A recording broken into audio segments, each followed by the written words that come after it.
Hey y'all, so what I did today was I tested out some photo papers. I'm trying to find a photo paper that will do the technique that Nina Ribena is doing for her art journal prompts and more Facebook group. She does a art journal prompt each week. Well, she actually does a prompt each month, and then she does a challenge for each week using that prompt.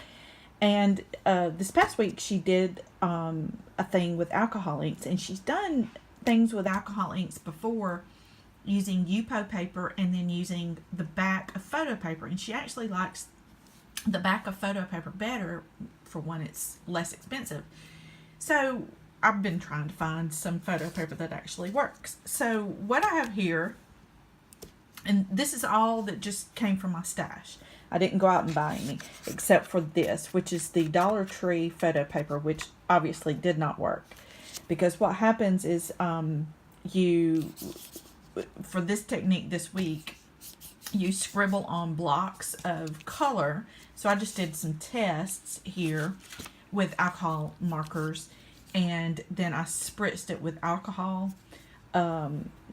Nina actually will stamp using alcohol in a lid or different things like that. Sorry about dog. And then the alcohol will move and run, and you can see a little bit of that happening here. But here's the problem. When Nina does it, you get this nice blend and moving of the colors, which you can see here is happening some. You know, I'm getting a lot of movement here, but the problem is, if you can see right here, the pink is not, you can still see the marker lines, and underneath this purple you can see it. I don't think you can necessarily see it, but I can. So I had a lot of good movement with this one. I had some movement here, but you can definitely see the blue of the purple marker, the blue coloring still in there, and the pink definitely stayed. And on this one here, I had very little movement, and a lot of it just stayed. So let's talk about which photo papers these are so that you don't do this. For one, photo papers come printed on the back now. Most of the ones we find. Nina is in England, and the ones that she finds don't have this printing on the back, so she's kind of lucky in that aspect. But this has an HP. This is HP paper, and you can see the stamp there, and it didn't cover up well, for one, and it didn't do the technique very well, so that's out. This one was the best contender. This one is the FijiFilm. Yes, FijiFilm. But again, you can see the printing through there.